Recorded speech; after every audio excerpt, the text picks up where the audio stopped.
Hello दोस्तों, आज हम लोग वेक्टर के सीरीज को देखेंगे। फिजिक्स में फिर से हम लोग इस चैनल पे पूरे फिजिक्स को कवर करेंगे। आईआईटी, पीएमटी, बोर्ड लेवल, किसी भी बोर्ड एग्जाम में दुनिया के अगर क्वेश्चंस देखना चाहें हम लोग, कैसे प्रश्न बनते हैं, ये सारी चीज़ों को हम लोग डिटेल में देखेंगे इस चैप्टर में। आज से हम लोग स्टार्ट करते हैं वेक्टर के सीरीज को बहुत अच्छे तरीके से।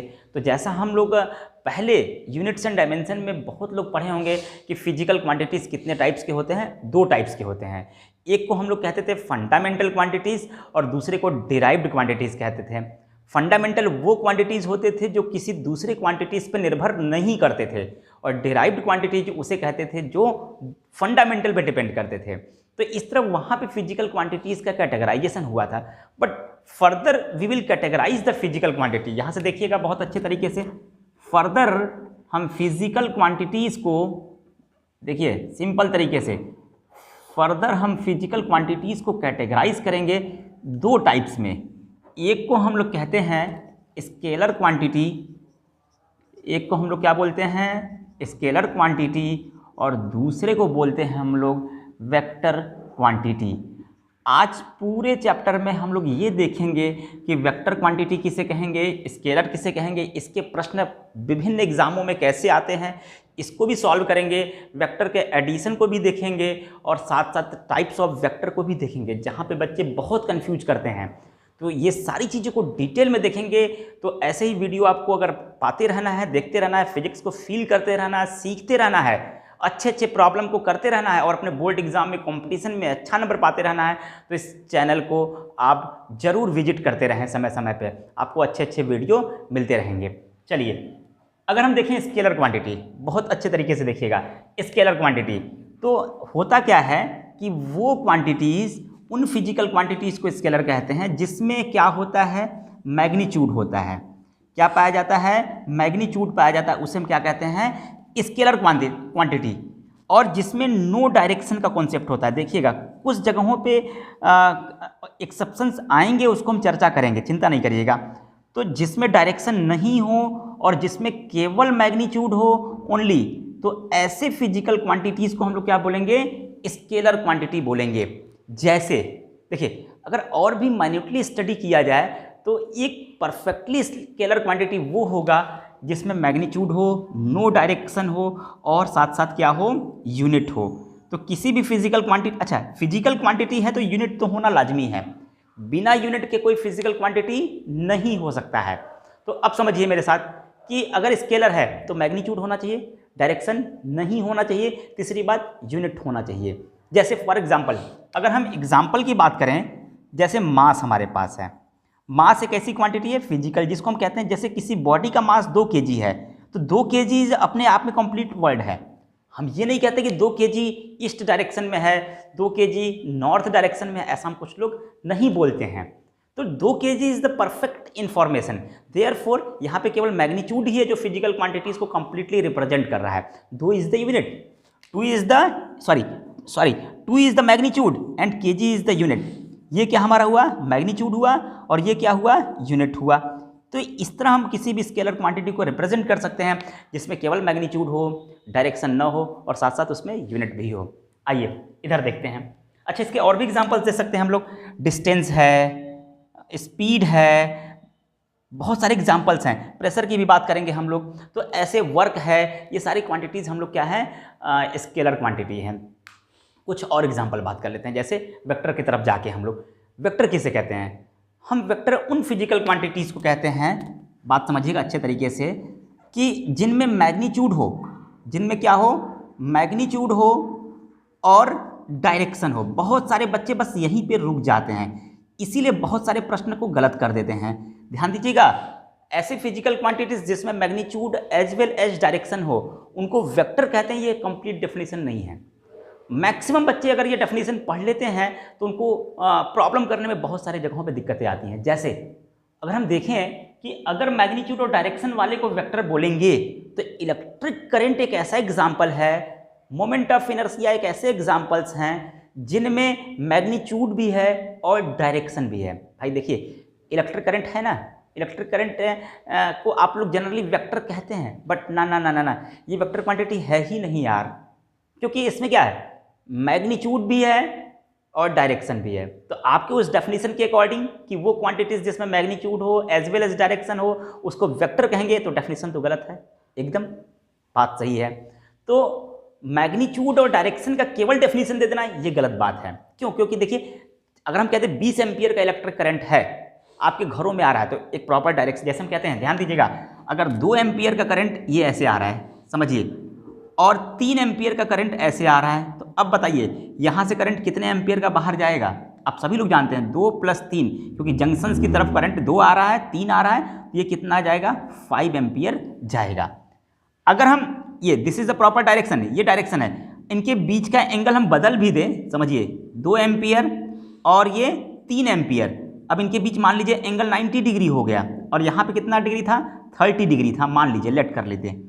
तो यहाँ से जो करंट जाएगा वो अगेन 5 एम्पियर ही जाएगा। बात समझिएगा। अगर वेक्टर होता इलेक्ट्रिक करंट, अगर इलेक्ट्रिक करंट वेक्टर क्वांटिटी होता तो दोनों का आंसर अलग अलग आता, क्योंकि एंगल चेंज कर गया। बट स्टिल एंगल चेंज करने के बावजूद भी जो नेट करंट आ रहा है वो कितना आ रहा है? 5 एम्पियर। तो डायरेक्शन तो है, मैग्नीट्यूड भी है, लेकिन अगर वेक्टर होता तो दोनों का आंसर अलग आता, क्योंकि दो वेक्टर्स के बीच का जो एडिशन होता है वो उन दोनों के बीच के एंगल पर डिपेंड करता है। ये भी हम आगे चर्चा करेंगे। तो देखिए, तो क्या कंप्लीट डेफिनेशन होगा? तो जिसमें मैग्नीट्यूड भी हो, डायरेक्शन भी हो, और साथ साथ फॉलो द, बात समझिएगा अच्छे तरीके से, follow the vector law of addition, vector law of addition. तो अगर कोई फिजिकल क्वांटिटी तीनों कंडीशंस को साइमल्टेनियस फॉलो करता है तब हम स्ट्रिक्टली बोलेंगे that physical quantity is the vector quantity. But अगर दो कोई फॉलो करे और हम कहते हैं वेक्टर है, एक न फॉलो करे, तो ये सरासर गलत है। मीन्स इसका मतलब कि हमको वेक्टर का नॉलेज नहीं है सही तरीके से। तो इलेक्ट्रिक करंट कहाँ फेल कर जाता है? ये वेक्टर लॉ ऑफ एडिशन को फॉलो नहीं कर पाता है। This is why this is not the vector quantity. बहुत सारे कंपटीशन में इलेक्ट्रिक करंट को पूछता है कि कैसी क्वांटिटी है, तो अब बताइए स्केलर तो नहीं है, सॉरी वेक्टर तो नहीं है, एकदम 100% वेक्टर नहीं है। तो बहुत सारी किताबों में स्केलर लिखा गया है कि इलेक्ट्रिक करंट कैसी क्वांटिटी है, स्केलर क्वांटिटी है। लेकिन अगर टेंसर क्वांटिटी आपके ऑप्शन में आता है कंपटीशन में, तो आप टेंसर मारेंगे। टेंसर देखिए, आप पहले भी कह चुके हैं कि जिसमें मैग्नीट्यूड हो डायरेक्शन ना हो ऐसे क्वांटिटीज को स्केलर कहते हैं। तो करंट में देखिए मैग्नीट्यूड भी है और डायरेक्शन भी है। बट 10+2 लेवल तक अगर हम लोग पढ़ रहे हैं, किसी कंपटीशन में, किसी बोर्ड एग्जाम में अगर देखते हैं, तो वहाँ पे हम लोग इलेक्ट्रिक करंट को स्केलर मानते हैं। लेकिन अगर और हायर स्टडी करेंगे तो उसमें देखेंगे कि जिसमें मैग्नीट्यूड हो, डायरेक्शन मीन्स जिनके डायरेक्शन को बदल देने पर भी आंसर में कोई चेंजेस ना हो, डायरेक्शन को बदल देने पर भी आंसर में कोई चेंजेस ना हो, तो ऐसे क्वांटिटीज को एक अनदर क्वांटिटीज आती है जिसको हम लोग टेंसर कहते हैं। तो अभी आपके लेवल तक जो पूछा जाएगा वो पूछा जाएगा इलेक्ट्रिक करंट कैसी क्वांटिटी है, तो आप आंसर क्या देंगे? This is a scalar quantity. But अगर आपके ऑप्शन में अगर और अच्छे कंपटीशन में पूछा जाता है कि उसमें टेंसर भी ऑप्शन दे देता है, तो you will click the answer tensor quantity. क्यों? क्योंकि डायरेक्शन बदलने पर भी इसके मैग्नीट्यूड, इसके रिजल्टेंट में कोई चेंजेस नहीं हो रहे हैं। तो वेक्टर के कुछ एग्जांपल्स हम लोग देखते हैं। जैसे समझिएगा, वेलोसिटी कैसी क्वांटिटी है? वेक्टर क्वांटिटी है। एक्सेलरेशन कैसी क्वांटिटी है? वेक्टर है। Force is a vector quantity. There are torque is the vector quantity. There are so many examples of the vectors जिसको हम समझ सकते हैं, जिसमें मैग्नीट्यूड भी हो, डायरेक्शन भी हो और वेक्टर लॉ ऑफ एडिशन को फॉलो भी करे। तो ऐसे क्वांटिटीज को हम लोग क्या कहते हैं? वेक्टर क्वांटिटीज कहते हैं। तो तीन कंडीशंस हैं जिसको फॉलो करना पड़ेगा वेक्टर को डिफाइन करने के लिए। दो कंडीशंस को फॉलो नहीं कराना पड़ेगा, तो सही जानकारी होना भी बहुत ज़रूरी है। चलिए, तो आप सभी लोग टाइप्स ऑफ फिजिकल क्वांटिटीज़ के टाइप्स और स्केलर किसे कहते हैं और वेक्टर किसे कहते हैं, इसमें अंतर आप समझ गए होंगे। अब हम लोग आज डिटेल में चर्चा करेंगे वेक्टर पे कि वेक्टर के रिप्रेजेंटेशन कैसे करते हैं, किसी भी वेक्टर क्वांटिटी को हम लोग प्रदर्शित कैसे करते हैं, ये भी अपने आप में बहुत इंपॉर्टेंट है। तो हेडिंग लिखिए सभी लोग अच्छे से, बहुत अच्छे से, representation of vectors. Representation of vectors, ध्यान दीजिएगा, इसको हिंदी में क्या बोलते हैं? सदिशों का निरूपण, कैसे हम प्रदर्शित करते हैं किसी भी सदिश राशि को, ये भी इंपॉर्टेंट हमारे लिए बहुत ज़रूरी है। जैसे किसी सदिश राशि को रिप्रेजेंट करने के लिए हमको एक एरो की ज़रूरत होती है, तीर की ज़रूरत होती है। और एक एरो में क्या होता है, दो पार्ट जनरली होता है, ध्यान दीजिए। एक एरो में ये इसमें एरो बनाते हैं ऐसे, सभी लोग जानते हैं। इसको हम लोग टेल कहते हैं, पुच्छ बोलते हैं, और इसको हम लोग क्या बोलते हैं, हेड बोलते हैं। बहुत अच्छे समझिएगा। तो किसी भी वेक्टर को रिप्रेजेंट करने के लिए हमको उसके एरो के द्वारा रिप्रेजेंट करते हैं। जैसे अगर हम कहते हैं force is a vector quantity, तो फोर्स वेक्टर होगा। अच्छा एक ही बताइए, ये और ये, इन दोनों में अंतर क्या है?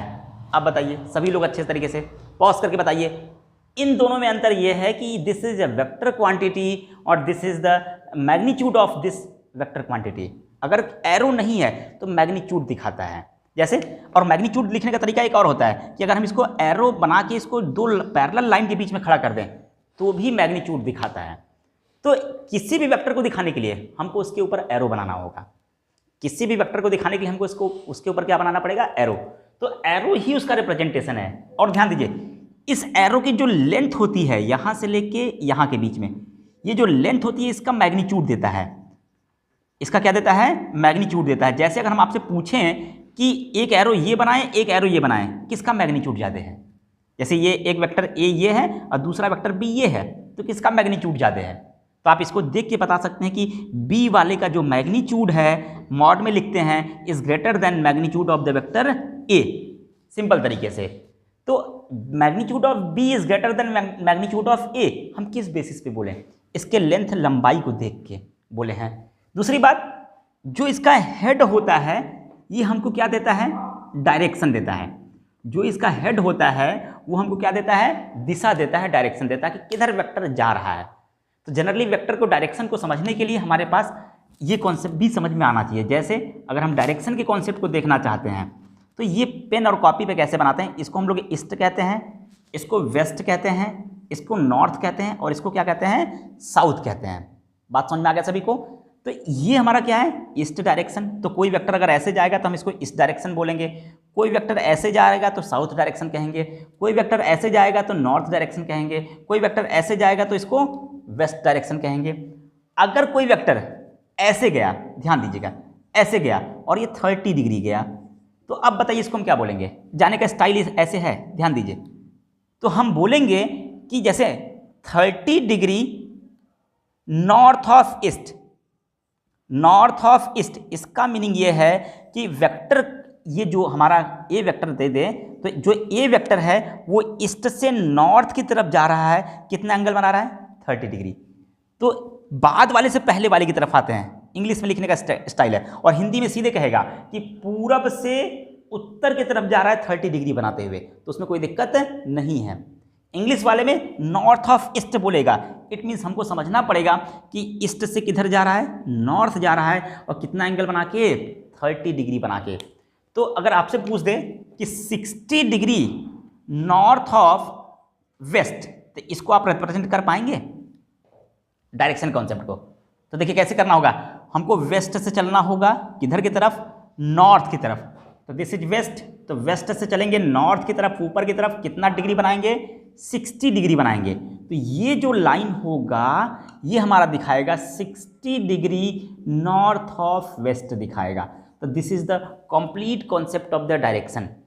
तो 4 डायरेक्शन ऐसे होगा, बाकी ऐसे बीच में हम लोग 30 degree north of west, 60 degree north of west ऐसे हम रिप्रेजेंट करके, जबकि ये कॉन्सेप्ट बहुत इंपॉर्टेंट है प्रॉब्लम करने के लिए।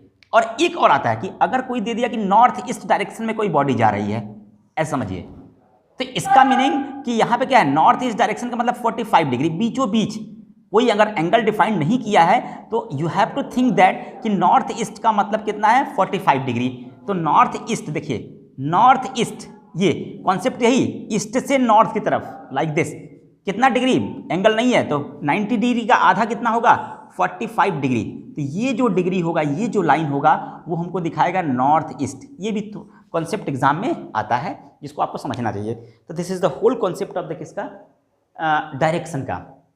अब थोड़ा सा आगे चलते हैं, हम लोग टाइप्स ऑफ वेक्टर की तरफ डिफाइन करते हैं। कैसे, देखिए सभी लोग देखते जाइए, फिजिक्स बहुत आसान बन जाएगा बाबू आप लोग के लिए, बहुत मजा आने वाला, इंटरेस्टिंग।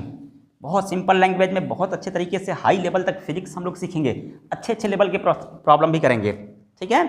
जैसे टाइप्स ऑफ वेक्टर, समझिए टाइप्स ऑफ वेक्टर कैसे होते हैं। तो अब टाइप्स ऑफ वेक्टर को डिफाइन करने के लिए पहले हम लोग कहते हैं इक्वल वेक्टर क्या होता है, ये समझिएगा अच्छे तरीके से। इक्वल वेक्टर किसे कहते हैं? तो ऐसे वेक्टर क्वांटिटी हम एक एक टाइप्स को अलग अलग डिफाइन करेंगे अच्छे तरीके से, समझिएगा। इक्वल वेक्टर्स जब भी बात होती है, चर्चा होती है, तो हमेशा कहते हैं कि जब दो वेक्टर्स इक्वल तब बनते हैं, this is the comparative study, तुलनात्मक अध्ययन है। तो दो वेक्टर्स इक्वल वेक्टर्स तब होंगे, कब होंगे? जब उनका मैग्नीट्यूड समान हो और डायरेक्शन भी समान हो। जैसे कि अगर कोई बॉडी मान लीजिए ईस्ट डायरेक्शन में जा रहा है, 10 मीटर लंबा है, ओके, 10 मीटर डिस्प्लेसमेंट जा रहा है किधर? इस डायरेक्शन में, जो वेक्टर हमारा ए है। अनदर वेक्टर ईस्ट डायरेक्शन में ही जा रहा है, जो वेक्टर बी है, और 10 मीटर ही चला डिस्प्लेसमेंट। तो अब बताइए दोनों वेक्टर्स का मैग्नीट्यूड क्या है? सेम है, और डायरेक्शन भी क्या है? सेम है। तो ऐसे वेक्टर्स को हम लोग क्या बोलते हैं? इक्वल वेक्टर्स कहते हैं। तो इक्वल वेक्टर्स में क्या क्या बात समझिएगा, मैग्नीट्यूड क्या होगा? सेम होगा। मैग्नीट्यूड क्या होगा? सेम होगा। वेरी गुड, बहुत बढ़िया, शानदार। और साथ साथ डायरेक्शन भी क्या होगा? सेम होगा। तो ऐसे वेक्टर्स को हम लोग क्या बोलेंगे? इक्वल वेक्टर्स बोलेंगे। जैसा एग्जांपल से हम लोग यहाँ पे देखें। दूसरा टाइप्स देखिए, आपके एग्जाम में पूछता है डिफाइन करने के लिए, तो आप लोग बहुत अच्छे से डिफाइन कर सकते हैं। अपोजिट वेक्टर, समझिए अपोजिट वेक्टर। तो अपोजिट वेक्टर क्या होगा समझिए, जैसा एग्जांपल से क्लियर है। अपोजिट, इसमें होता क्या? मैग्नीट्यूड तो सेम होगा, ध्यान दीजिएगा। अपोजिट में मैग्नीट्यूड सेम होगा बट डायरेक्शन जस्ट अपोजिट होगा। जैसे एग्जांपल, अगर कोई वेक्टर से ईस्ट डायरेक्शन में जा रहा है, कोई वेक्टर ए है और 10 मीटर गया, कितना? 10 मीटर, किस डायरेक्शन में? ईस्ट। कोई दूसरा वेक्टर बी है जो वेस्ट डायरेक्शन में जा रहा है और 10 मीटर ही गया डिस्प्लेसमेंट। तो बताइए मैग्नीट्यूड क्या है? सेम है। मैग्नीट्यूड क्या है? सेम है, but direction is just opposite. देखिए अभी सिखाए थे, this is east, this is west, this is north, this is south. तो ईस्ट का अपोजिट वेस्ट, नॉर्थ का अपोजिट साउथ। तो ऐसे हम लोग देख लेंगे। तो यहाँ पे क्या होगा, ध्यान दीजिएगा, मैग्नीट्यूड तो सेम होगा, मैग्नीट्यूड क्या होगा? सेम होगा, बट जो डायरेक्शन होगा वो जस्ट एक दूसरे के अपोजिट होगा, जस्ट अपोजिट, जस्ट अपोजिट। तो ऐसे वेक्टर्स को हम लोग क्या बोलेंगे? ध्यान दीजिएगा सभी लोग, अपोजिट वेक्टर। चलिए आगे आइए, बहुत अच्छे से आप लोगों को समझ में आ रहा होगा। नेक्स्ट, अगर हम बात करें अच्छे तरीके से कि पैरेलल वेक्टर्स क्या होंगे। पैरेलल वेक्टर्स, पैरेलल वेक्टर्स, तो अगर ध्यान दीजिए, अगर दो वेक्टर्स ऐसे जा रहे हैं सेम डायरेक्शन में, what ever be the magnitude, what ever be the magnitude, अगर दो वेक्टर्स पैरेलल डायरेक्शन में जा रहे हैं अगर हमेशा, तो इनके बीच का जो एंगल जाना जाता है वो 0 डिग्री। दो पैरेलल वेक्टर्स के बीच में एंगल कितना होता है? 0 डिग्री। बहुत इंपॉर्टेंट कॉन्सेप्ट है, समझिएगा। अगर दो वेक्टर्स एक साथ एक ही डायरेक्शन में जा रहे हों तो भी उनके बीच का डायरेक्शन 0, बीच का एंगल कितना? 0 डिग्री। और दो वेक्टर्स पैरेलल जा रहे हैं, सेम डायरेक्शन में जा रहे हैं, तो वहाँ भी एंगल कितना होता है? 0 डिग्री। तो सेम डायरेक्शन में जाते हैं तो उसको हम क्या कहते हैं? Parallel vectors. चलिए बहुत बढ़िया।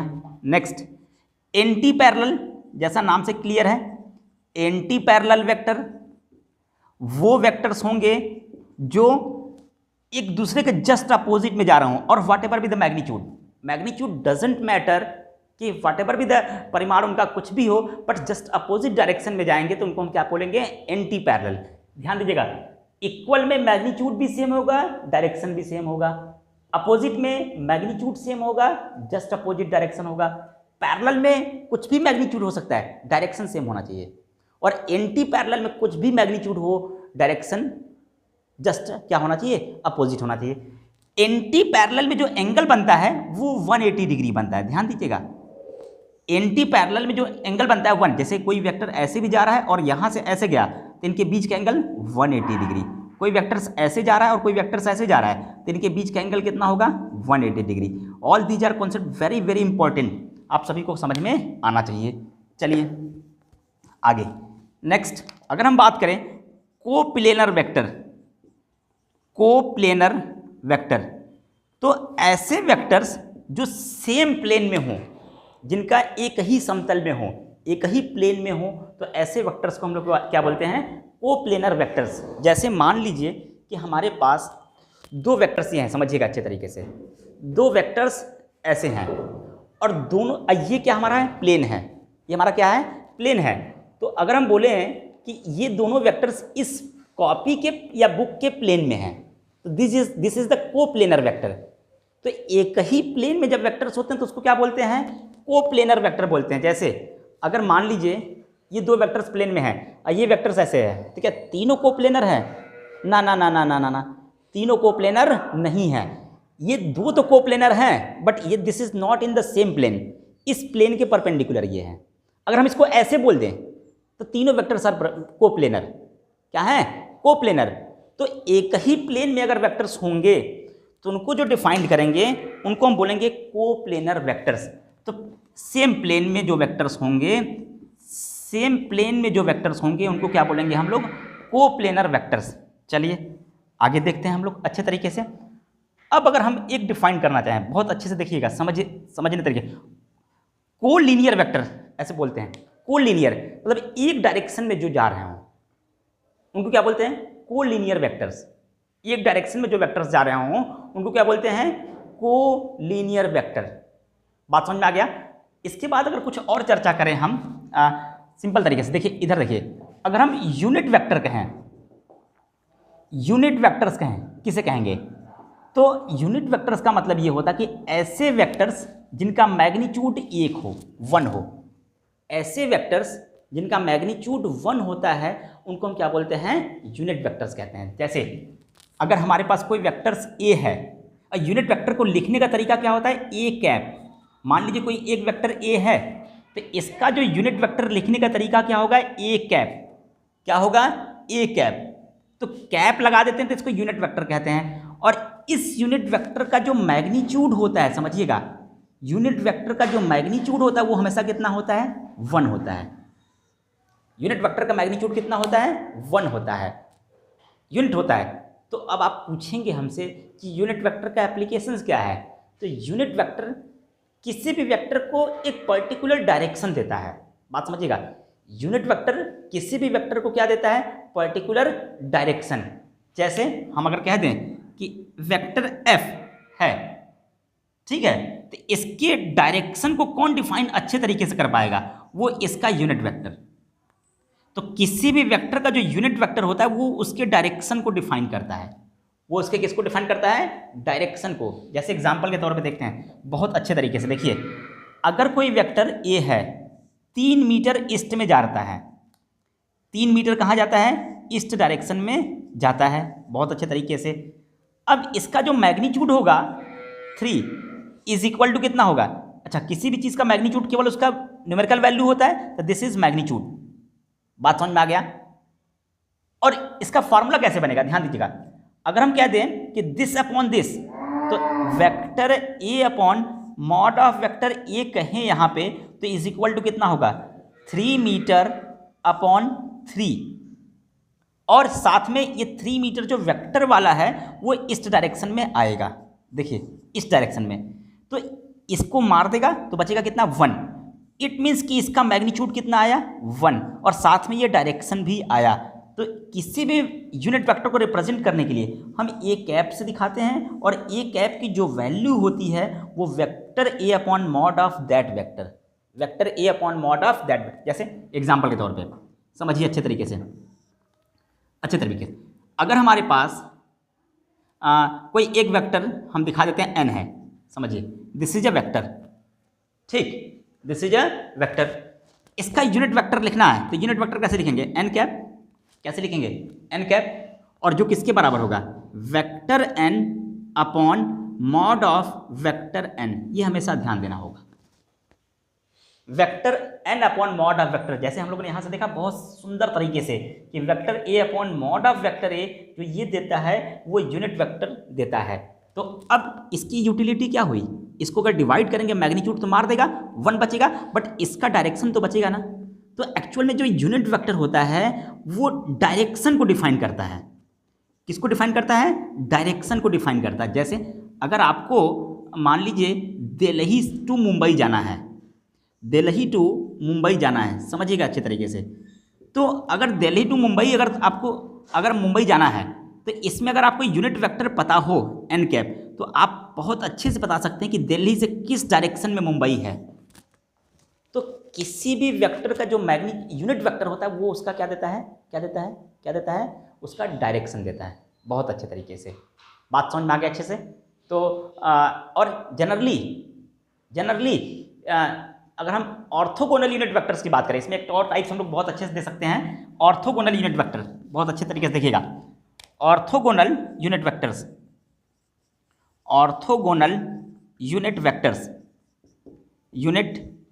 वेक्टर्स समझिएगा। ऑर्थोगोनल जिसको लंबकोणीय आप लोग कहते हैं, हिंदी में कहते हैं। तो ऑर्थो मतलब 90 डिग्री, ऑर्थो मतलब परपेंडिकुलर 90 डिग्री। तो ऐसे यूनिट वेक्टर जो 90 डिग्री पे हो एक दूसरे के, तो उसको हम क्या बोलेंगे? ऑर्थोगोनल। बहुत इंपॉर्टेंट कॉन्सेप्ट है बाबू, ध्यान दीजिएगा। जैसे हमारी दुनिया में जनरली 3 ऑर्थोगोनल यूनिट वेक्टर्स होते हैं जो हम लोग फिजिक्स में दिखाते हैं। कैसे? एक को हम लोग आई कैप कहते हैं, दूसरे को जे कैप कहते हैं, और तीसरे को क्या कहते हैं? के कैप। और हम जानते हैं इसके बीच में एंगल कितना? 90 डिग्री। इसके बीच में एंगल 90 डिग्री, और इसके बीच में एंगल भी कितना? 90 डिग्री।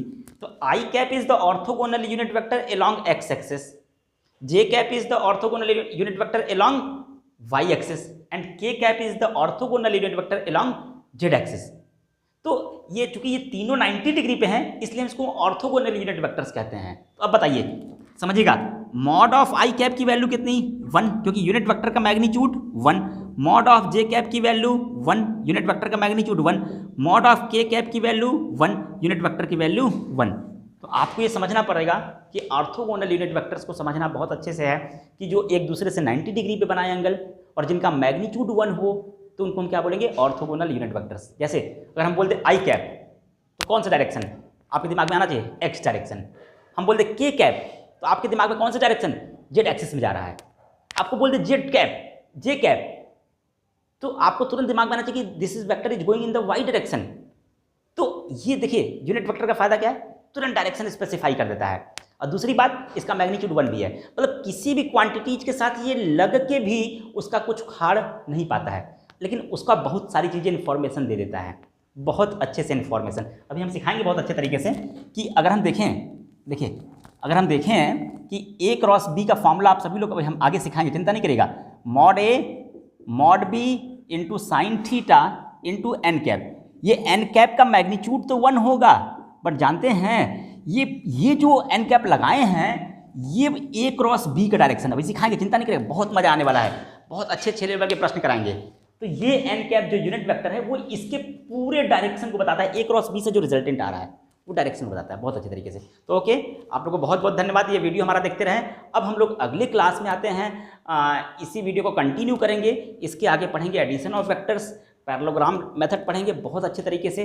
बस कीप वॉचिंग दिस चैनल, आपको बहुत बेनिफिटेड होने वाला है। बहुत अच्छे से किसी भी प्रकार का बोर्ड एग्जाम हो, किसी भी प्रकार का कंपटीशन एग्जाम हो, बहुत अच्छे लेवल के प्रश्न आप करेंगे।